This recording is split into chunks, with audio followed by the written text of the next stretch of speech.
Hey everyone, I hope you guys are doing good. In this video, we'll be talking about what are the challenges that a PhD student has to face during their time course in PhD. Mostly I'll be talking about Indian scenario, but this scenario holds true globally. If you are a person who is watching outside India, please let me know whether you agree with this video or not. Please post your comments and let me know. So this is the problem number 1. First thing, in PhD, people face a huge challenge in terms of managing their time, because they are not used to do this kind of juggling between work, reading, laboratory work, also teaching. All of these things are not their daily routine, right? So when a PhD student has to do this, it's already a taxing job. It's true global from a global perspective.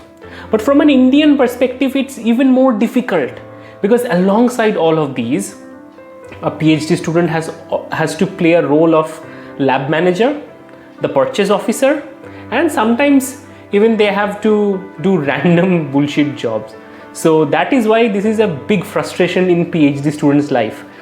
I was frustrated in my first 2 years of the PhD, where I have to run back and forth to the purchase officer to push some purchase order.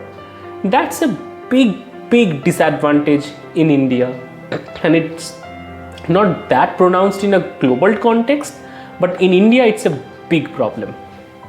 The second thing, hierarchy, and this problem is very common in India. There exists a huge hierarchy in the lab. Like even PhD students call a senior PhD student sir, madam, this kind of thing. So respect is different thing, and hierarchical inhibition is different thing. Sometimes a senior person has to also acknowledge the help from a junior person or respect the time of a junior person. So there is nothing called senior junior. There has to be a parity between all of these people, and everybody should work in harmony. This is not true for every institute in India. Some of the model institutes like TIFRs, some other institutes, this hierarchical ordering is less. But unfortunately, this sort of hierarchy exists in Indian academia. What do you think about it? Let me know in the comments. Third thing, toxicity in the lab. Due to where there is hierarchy, there would be toxicity. I even have heard stories where a person goes to another lab looking for a reagent. Even if they have the reagent, they didn't help the person. Luckily, in my institute, I didn't face that sort of situation. It was very friendly environment. But these are the stories that I hear from my batchmates, classmates, and that's daunting, right? So these sort of cooperation defect, lack of collaborative attitude is a big problem. Now, when the scenario is like this, and on a daily basis you have to handle this sort of problem, you would develop mental problems.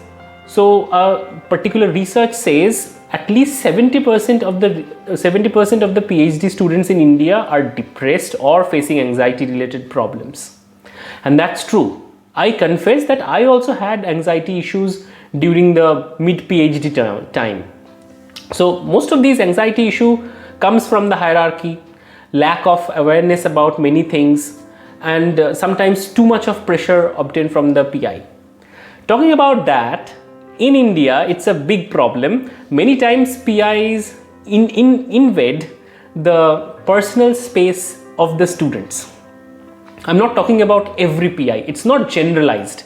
Every PI doesn't do this. But there are instances, obviously I heard it from my friends, it didn't happen with me, but there are instances where PI is instructing or forcing a person to work in a time that is not favorable for them or something like that. So I believe the urge to do work comes from inside, and the PI or the principal investigator can work like an advisor, can accelerate the process. They should be an enzyme. But most of the cases, they also work as an inhibitor, which is detrimental in the lifespan of a PhD student. Okay, next point is lack of funding. In many institutes, there is a lack of funding. That is why even if your research need a particular technique, you are unable to do that. You know theoretically this is the best technique, but you cannot apply that because simply your lab doesn't have the fund. So you have to find the alternative route, some sort of jugaad to address the problem. I think to some extent every Indian PhD student faced that, isn't it? Second thing is, let's say you have a lot of funds. Generally in TIFR, IISc, these are well-funded institutes in India. But the problem is, even if you have the fund, many of the chemicals, many of these reagents are not manufactured in India. So even if you have the fund, you have to order them from abroad, and this shipping, these custom clearance, all of these things takes a lot of time. So you plan your experiment right now. You cannot order the reagent then and there and start the experiment. So you have to plan ahead. At least 2 months goes in planning and executing the plan. So this delays the process, which adds on your anxiety. This is a genuine issue that people don't understand, and many times PIs don't understand as well. But everybody has faced this in their PhD lifespan, I think. I have faced it. And then the problem is the transparency with the purchase process and all of these kind of things. So basically, sometimes you have to deal with the vendors, you have to deal with their company, you have to talk to the purchase officer of the institute, you have to blend them together. Literally, you have to accelerate that process. It's not your job, but in India you have to do that. It's a job of a lab manager. Most of the labs in India doesn't have lab manager because graduate student time is taken as expendable time. They have eternal time in the world to do all of these things. Now the problem is, even if you are able to manage all these kind of things, purchase process procedures, official works, your research work, your bench work, your reading, your teaching work, all of these things, even if you can manage, it would have a negative impact because it skews your work-life balance. You don't have 48 hours in a day. If you do so many things, obviously it would take a toll on your health. People hardly get time to do exercise, play, or do their other hobbies, which is detrimental. I learned a big time lesson in my life during the PhD, and now I focus more on dedicated time for exercise or meditation. So these are the big problem. Now another problem, so the problem is in the community, the problem is in the mentality. So one of the biggest challenge that Indian students face is the mentality. Sometimes the perspective is so narrow that they start colliding with each other. They start forming clashes with the peers, which should not be the case. Okay, another thing is lack of facilities. Let's say these institutes that are present in India, all of the institutes are not big. There are big institutes in India which are very well equipped, whose common facilities are very good, but there are a lot of universities, a lot of other laboratories where people still has to wash the plasticwares or glasswares. They have to autoclave by themselves. So that takes out the effective time for research from a PhD student.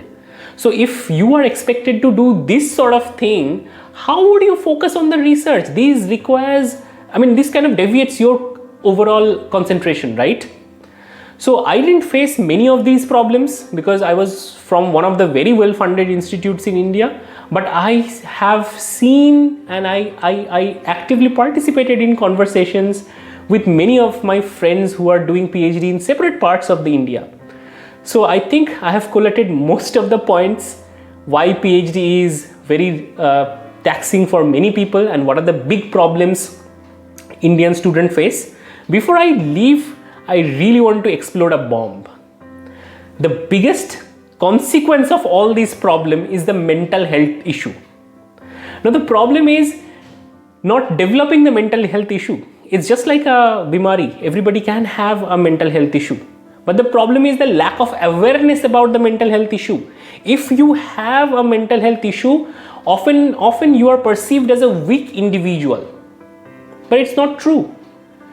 It might be a phase in your life where you are weak and you need hand-holding. Instead of supporting those students, many of the cases PIs put extra pressure. There are also peer pressure, which even make the things worse instead of improvising anything. I think that's the biggest problem. And many of the grad schools in India still don't have an active cell or active support system for people who are facing mental issues or mental challenges. And as a society, as a community, still we are not very much aware of about these kind of problems. Yes, mental problems are real, mental problems exist. This sort of acceptance is not there in the Indian academic community. I might say the overall acceptance is gradually acquired. So there are a lot of places where people are aware of these problems and they are actively trying to do it. But as a whole community, as a global settings, as a pan-India setting, still we are lacking behind. This is something to think about. Please put your opinion on that. So I hope this video was informative. It adds some value to you. I think you can relate with your own experience with the PhD. Most of these experiences that I shared was actually gathered throughout my PhD time. And do let me know how you like this video. See you in next video.